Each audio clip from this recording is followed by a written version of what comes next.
9월 2일 주님의 교회 말씀 묵상입니다. 열왕기상 1장 11절에서 21절 말씀. 나단이 솔로몬의 어머니 밧세바에게 말하여 이르되 핫깃의 아들 아도니아가 왕이 되었음을 듣지 못하였나이까. 우리 주 다윗은 알지 못하시나이다. 이제 내게 당신의 생명과 당신의 아들 솔로몬의 생명을 구할 계책을 말하도록 허락하소서. 당신은 다윗왕 앞에 들어가서 아뢰기를 내 주 왕이여, 전에 왕이 여종에게 맹세하여 이르시기를 내 아들 솔로몬이 반드시 나를 이어 왕이 되어 내 왕위에 앉으리라 하지 아니하셨나이까. 그런데 아도니아가 무슨 이유로 왕이 되었나이까 하소서. 당신이 거기서 왕과 말씀하실 때에 나도 뒤이어 들어가서 당신의 말씀을 확증하리이다. 밧세바가 이에 침실로 들어가 왕에게 이르니 왕이 심히 늙었으므로 수넴 여자 아비삭이 시중들었더라. 밧세바가 몸을 굽혀 왕께 절하니 왕이 이르되 어찌 됨이냐. 그가 왕께 대답하되 내 주여, 왕이 전에 왕의 하나님 여호와를 가리켜 여종에게 맹세하시기를 내 아들 솔로몬이 반드시 나를 이어 왕이 되어 내 왕위에 앉으리라 하셨거늘 이제 아도니아가 왕이 되었어도 내 주 왕은 알지 못하시나이다. 그가 수소와 살찐 송아지와 양을 많이 잡고 왕의 모든 아들과 제사장 아비아달과 군사령관 요압을 청하였으나 왕의 종 솔로몬은 청하지 아니하였나이다. 내 주 왕이여, 온 이스라엘이 왕에게 다 주목하고 누가 내 주 왕을 이어 그 왕위에 앉을지를 공포하시기를 기다리나이다. 그렇지 아니하면 내 주 왕께서 그의 조상들과 함께 잘 때에 나와 내 아들 솔로몬은 죄인이 되리이다. 샬롬, 새벽을 깨우며 말씀 앞으로 나오시는 모든 성도님들을 마음 다해 축복합니다. 뜨거웠던 여름을 지나 가을의 초입에 서 있습니다. 하나님 앞에 드릴 열매를 준비하며 하루하루를 말씀 앞에서 살아가는 모든 성도님들 되시길 축복합니다. 우리는 모두 인생을 여행하고 있는 나그네입니다. 과거라는 역에서 출발해서 현재를 거쳐 영원이라는 종착역을 향해 달리고 있습니다. 인생이 나그네라면 우리는 모두 아래 열과하는 세 대열 중 한 대열에 속해서 여행하고 있을 것입니다. 제1대열은 구원을 받았을 뿐 아니라 그 사실을 확실히 아는 사람이고, 제2대열은 구원에 확신이 없어서 구원받고 싶어 고민하는 사람이고, 제3대열은 구원을 받지 않았을 뿐 아니라 이에 대하여 전혀 관심이 없는 사람입니다. 과연 오늘 우리는 어느 대열에 속하여 여행을 하고 있을까요? 우리의 삶과 인생이 바람에 흔들리는 갈대처럼 계속해서 흔들리고 있는 것은 우리가 받은 구원에 대한 전지하고 전능하신 하나님에 대한 절대 신뢰와 믿음이 없기 때문은 아닐까요? 하나님의 언약을 기억하는 성도는 어떠한 순간에도 흔들림이 없습니다. 13절입니다. 당신은 다윗왕 앞에 들어가서 아뢰기를 내 주 왕이여, 전에 왕이 여종에게 맹세하여 이르기를 내 아들 솔로몬이 반드시 나를 이어 왕이 되어 내 왕위에 앉으리라 하지 않으셨나이까. 이 맹세는 전에 다윗이 하나님의 계시에 근거하여 솔로몬이 자기의 뒤를 이어 왕이 될 것이라 선언했던 것을 의미합니다. 성경에는 이에 대한 구체적인 기록이 없으나 뒤에 이어지는 나단의 말을 빌리면 다윗이 솔로몬이 정녕 나를 이어 내 위에 앉으리라고 선언하였습니다. 이처럼 나단이 밧세바에게 위기 상황을 알리면서 그것과 더불어 맹세하여 이야기하였던 것을 언급하고 상기시키는 것은 대단히 중요합니다. 그는 이 말을 통해서 아도니아가 일으킨 반란이 급박하게 돌아가고 있지만 결코 두려워할 필요가 없음을 암시해주고 있습니다. 왜냐하면 지금의 상황이 하나님 앞에서 했던 다윗의 그 맹세와 상관없는 것이기 때문입니다. 따라서 나단은 그 거사에 하나님이 결코 함께하지 않는다는 믿음이 있었습니다. 이처럼 나단이 위기의 순간에 이 같은 확신을 가질 수 있었던 것은 바로 그가 하나님의 언약을 기억하며 살아왔던 사람이기 때문입니다. 물론 하나님의 사람들 역시도 세상을 살아가면서 변화되는 세상의 흐름과 다양한 상황들을 이해하고 민감하게 대처하는 것이 필요합니다. 그러나 그것과 더불어 잊지 말아야 하는 것은 바로 신실하신 하나님이 우리에게 주신 변함없는 약속, 즉 언약의 말씀입니다. 하나님께서는 우리가 항상 당신의 구속과 은총을 기억하고 살아가기를 바라십니다. 결국 그것이 흔들리고 변질되기 쉬운 세상 속에서 우리의 든든한 요새와 반석이 될 것이라고 약속하셨습니다.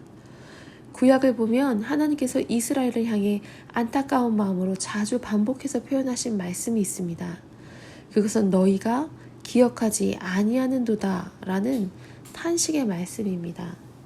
이전에 행하신 하나님의 구원과 은총, 축복의 사역을 기억하지 못할 때 하나님을 향한 성도의 믿음도 무너지게 됩니다.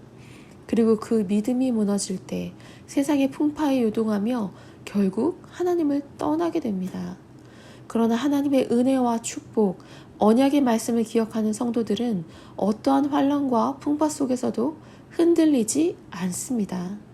세상의 물결과 현실의 고통이 파도처럼 덮쳐올 때도 하나님의 언약을 기억하고 하나님께 부르짖는 성도는 하나님의 신실하심을 경험하게 됩니다. 성경은 이렇게 말합니다. 시편 103편 17절과 18절입니다. 여호와의 인자하심은 자기를 경외하는 자들에게 영원부터 영원까지 이르며 그의 의는 자손의 자손에게 이르리니 곧 그의 언약을 지키고 그의 법도를 기억하여 행하는 자에게로다. 인생이라는 나그네 길을 함께 걸어가고 있는 우리 모두가 세상을 살아가면서 상황이 어렵고 급박한 사태 가운데 놓이게 되었을 때 무엇으로 그 환난과 풍파에 대처해야 하겠습니까? 그 모든 환난과 풍파 가운데서도 흔들리지 않도록 지켜주는 것은 단 하나, 하나님 아버지의 약속이며 그 약속 가운데 나그네인 우리를 보호하시는 손길 뿐입니다. 하나님의 언약을 기억하기에 그 어떤 어려움 앞에서도 흔들리지 않는 주님의 교회, 주님의 사람 될 것을 믿습니다. 또한 흔들리지 않는 하나님의 약속을 믿는 사람은 겸손의 무릎으로 하나님의 보좌를 향해 기도하게 됩니다. 16절입니다. 밧세바가 몸을 굽혀 왕께 절하니 절대 권력자인 다윗 왕 앞에 밧세바가 자기의 소원을 아뢰기 위해 나아갑니다. 그는 당시 다윗의 가장 깊은 총애를 받고 있었음에도 불구하고 왕 앞에 마땅한 예를 취하여 소원을 말하고 있습니다. 여기서 우리는 과연 하나님 앞에 어떤 태도로 기도하고 있는지를 돌아보아야 하겠습니다. 하나님의 약속을 믿기에 겸손함으로 나아가는 기도의 자세가 우리에게 있습니까? 흔히 우리는 그리스도의 구속을 통해서 하나님과 화목되었음을 강조한 나머지 하나님 앞에 마땅히 취할 경외와 겸손의 자세를 잃어버릴 때가 많이 있습니다. 물론 우리는 그리스도의 보혈로 하나님과 화목된 자로 우리가 그분 앞에 담대히 나아가 소원을 아뢰는 것은 마땅한 것이고 옳은 것입니다. 그러나 그런 화목과 친밀함을 이유로 절대자 하나님 앞에서 무례한 자세를 취해서는 안 됩니다. 그런데도 종종 우리의 예배의 순간, 찬양의 순간, 기도의 순간에 하나님을 향한 경외심과 겸손의 자세를 상실할 때가 많이 있습니다. 내 기도하는 제목에 응답하시는 것은 당연하고 내가 원하는 장소, 내가 원하는 시간에 응답해 주시지 않으면 어떻게 이러실 수 있습니까? 따지기도 합니다. 하나님의 보좌를 향한 겸손의 무릎을 상실한 것입니다. 마태복음 8장에 보면 한 문둥병자가 고쳐주심을 바라고 예수님께 나아온 사건이 나옵니다. 그때는 예수님이 산상수훈을 가르쳐 주신 뒤여서 수많은 사람들이 예수님 곁에 운집하였습니다. 유대인의 법에 따르면 문둥병자들은 사람들 속에 가까이 할 수 없었습니다. 그리고 그 법을 어기면 돌에 맞아 죽어도 할 말이 없었습니다. 따라서 이 문둥병자가 주님께 나아간 것은 목숨을 건 모험이었습니다. 사람들이 자기를 향해 돌을 던질 수도 있는 다급한 상황에도 문둥병자는 예를 갖추어 주님께 나아갑니다. 마태복음 8장 2절입니다. 한 문둥병자가 나와 절하고 가로되 주여 원하시면 저를 깨끗게 하실 수 있나이다 하거늘. 문둥병자였지만 그는 자기의 연약함과 다급한 환경 혹은 주님의 사랑을 핑계로 성자 예수님을 향해 마땅히 취해야 할 겸손의 자세마저 잃어버리지 않았던 것입니다. 왕이신 예수님을 중점으로 묘사하는 마태복음을 기록한 마태가 예수님이 행하신 기적 중에 문둥병자의 치유 사건을 처음으로 기록한 이유가 바로 여기에 있습니다. 결국 예수님을 높여드리기 위해 자기를 낮추었던 그 문둥병자는 이 같은 겸손의 자세를 통해 치료의 응답을 받게 되었습니다. 오늘날 우리는 하늘과 땅의 최고의 왕이신 하나님 앞에 나아가는 기도의 순간에 어떤 자세를 취하고 있습니까? 하나님은 자기를 찾는 자들이 믿음과 친밀함을 가지고 나오기를 원하시지만 아무런 경외심도 없이 감사함도 없이 나오는 것을 원치 않으십니다. 흔들리지 않는 하나님의 약속과 언약을 믿기에 그 위대하신 하나님의 보좌를 향해 엎드리는 겸손의 무릎으로 나아가야 합니다. 그렇게 기도하는 자에게 하나님은 높으신 능력과 존귀하신 자기의 이름을 두고 속히 응답하실 것입니다.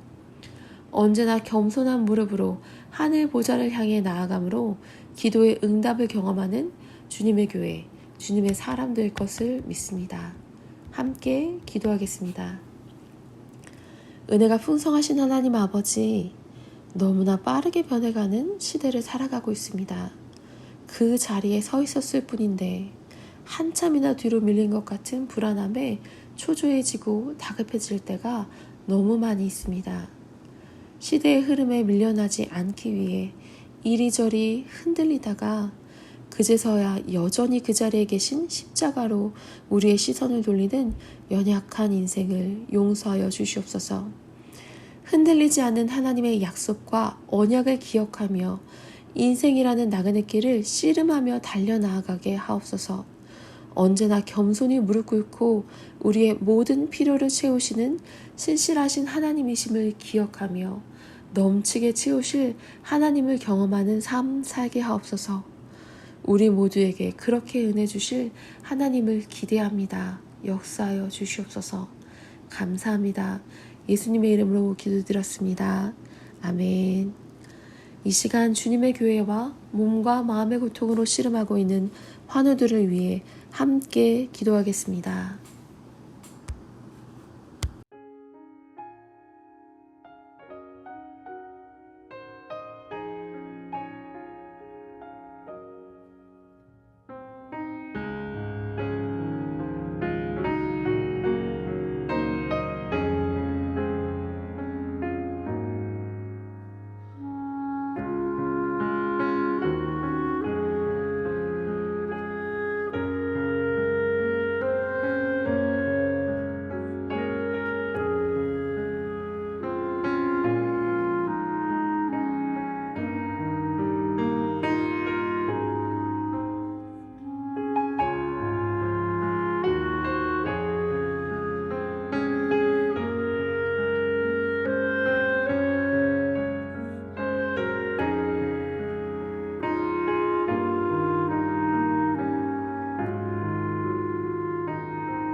니다